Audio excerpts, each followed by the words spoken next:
მოგესალმებათ ნიკოლას კარტოსიას პოდკასტი. დღეს განვიხილავთ ჩემს მიერ წაკითხულ ერთ-ერთ წიგნს, მარკ ტვენის უფლისწული და მათხოვარი.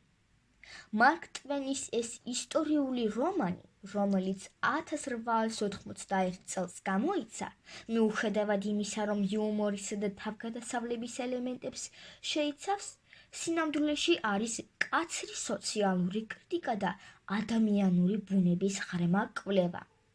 რომანი მოგვითხრობს ორ ბიჭზე, რომლებიც ერთ დღეს 1527 წელს ლონდონში დაიბადნენ და ერთმანეთს სასწაულებრივად ჰქვანან. ედუარდ ტუდორი, ინგლისის მეფე ჰენრი მე-7-ის ვაჟი, უელსის პრინცი, რომელიც ფუფუნებაში და სამეფო სასახლის სიმდიდრეში იზრდება.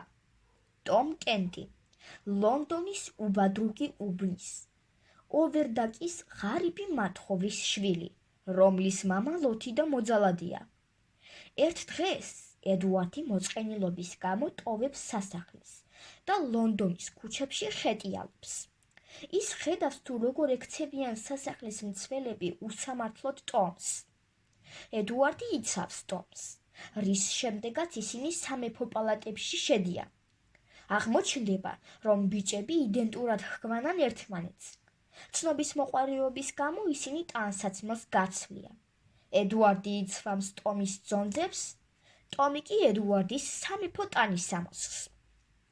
გაცვლისთანავე ედუარდს ძონძებში გამოწყობილს სასახლიდან გამოაგდებენ. მცველები მას გიშ მათხოვრად მიიჩნევენ, რომელიც პრინცობას იჩემებს. სამეფო გარემოცვიდან გაძევებული უფლისწული იძულებულია იცხოვროს უღარიბეს ფენებში. ის ხვდება ტომის მოძალადე მამას, ხედავს ინგლისის საშინელ უსამართლობას, სიღარიბეს, შიმშილს, სასტიკ კანონებს და უდანაშაულო ადამიანების დასჯას. მისი ერთადერთი დამხმარე და მფარველი ხდება მაილს ჰენდონი, ღირსეული, თუმცა გაკოტრებული ჯენტლმენი, რომელიც გულმოწყალების გამო იცავს შეშლილ ბიჭს, რომელიც თავს პრინცად აცხადებს. ეს მოგზაურობა ედუარდს პრაქტიკულ სიბრძნეს ანიჭებს. ტომი თავდაპირველად შეშინებულია, მაგრამ თანდათან ეჩვევა სამეფო ცხოვრებას. მიუხედავად მისი უმეცრებისა სამეფო ეტიკეტში, მას თანდაყოლილი სიკეთე აქვს. ის იწყებს უსამართლო და სასტიკი კანონების შეცვლას, რასაც სამეფო კარი მის სიგიშეს, ტვინის შერყევას მიაწერს. ტომი ტკბება ძალაუფლებით, მაგრამ მას სულის ტკივა თავისი ოჯახის გამო. რომანის კულმინაცია დგება ედუარდის მეფედ კურთხევის დღეს, როდესაც ედუარდი და ტომი ბოლოს და ბოლოს შეხვდებიან. ედუარდი, მიუხედავად იმისა, რომ ძონძებშია, წარმატებით ამტკიცებს თავის ნამდვილ ვინაობას იმ საიდუმლოს მეშვეობით, რომელიც მხოლოდ ნამდვილმა პრინცმა იცის. ტომი კვლავ მათხოვრის როლს უბრუნდება, თუმცა ედუარდი მას თავის დაცვასა და მაღალ წოდებას მიანიჭებს. ედუარდი მეფე ხდება და მართავს სამართლიანად, რადგან საკუთარ თავზე აქვს გამოცდილი მისი ქვეშევრდომების ტანჯვა. სოციალური უსამართლობის კრიტიკა ეს არის რომანის მთავარი თემა. ტვენი მკაცრად აკრიტიკებს მე-16 საუკუნის ინგლისის კლასობრივ სისტემას და სასტიკ კანონებს. ტვენი აჩვენებს, რომ ძალაუფლება უასრო და სახიფათოა თუ მმართველს არ აქვს ემპათია უბრალო ხალხის მიმართ. ედუარდს, სანამ ის პრინცი იყო, არ ესმოდა რა იყო შიმშილი ან უსამართლობა. მხოლოდ მას შემდეგ, რაც თავად გახდა მათხოვარი, შეძლო ობიექტური და სამართლიანი გადაწყვეტილებების მიღება. რომანი სავსეა სცენებით, სადაც უდანაშაულო ადამიანებს სჯიან წვრილმანი დანაშაულებისთვის, მაგალითად გურდობისთვის, რომელიც შიმშილით იყო განპირობებული. ტვენი ამტკიცებს, რომ კანონი, რომელიც მოკლებულია გონიერებას და თანაგრძნობას, არის ბოროტება. რომანის ცენტრალური დრამა არის გარეგნულობისა და შინაგანი არსის კონფლიქტი. საზოგადოება ბიჭებს მათი ტანსაცმლის მიხედვით აღიქვამს.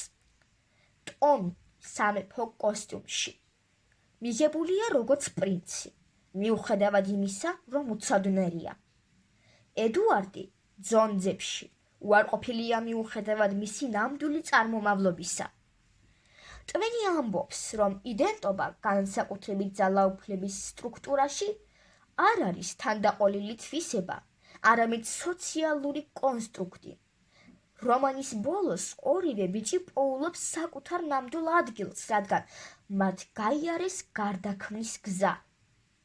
ტვენი აჩვენებს ორ განსხვავებულ განათლებას. წიგნური ცოდნა. ედუარდი ფლობს სამეცნიერო და ისტორიულ ცოდნას, მაგრამ მოკლებულია რეალურ სამყაროსთან შეხებას. მისი განათლება არასრულია. ცხოვრებისეული ცოდნა. ტომს ესმის უბრალო ხალხის ტკივილი, მაგრამ არ აქვს ფორმალური განათლება. მისი მმართველობა საშიში იქნებოდა. გაცვლა უზრუნველყოფს, რომ ორივე ბიჭმა მიიღოს სრული განათლება. ედუარდი იღებს პრაქტიკულ სიბრძნეს, ხოლო ტომი სწავლობს პატივისცემასა და თვითშეფასებას. ახალი მეფე ედუარდი იდეალური მმართველი ხდება, რადგან ორივე სამყარო იცის. მიუხედავად სერიოზული თემისა, ტვენი იყენებს თავის საფირმო იუმორს და ირონიას, განსაკუთრებით ტომის სასაცილო მცდელობების აღწერისას, სამეფო ეტიკეტის დაცვისას, რაც რომანს სასიამოვნო საკითხავს ხდის როგორც მოზარდებისთვის, ისე ზრდასრულებისთვის. უფლისწული და მათხოვარი არის ლიტერატურული ზღაპარი, რომელიც გვასწავლის, რომ სიმართლე და სამართლიანობა უფრო მნიშვნელოვანია, ვიდრე წოდება და გარეგნობა. ეს არის მარკ ტვენის მიერ შექმნილი კლასიკური ნაწარმოები ემპათიის ძალაზე, რომელიც აუცილებელია სამართლიანი საზოგადოების შესაქმნელად.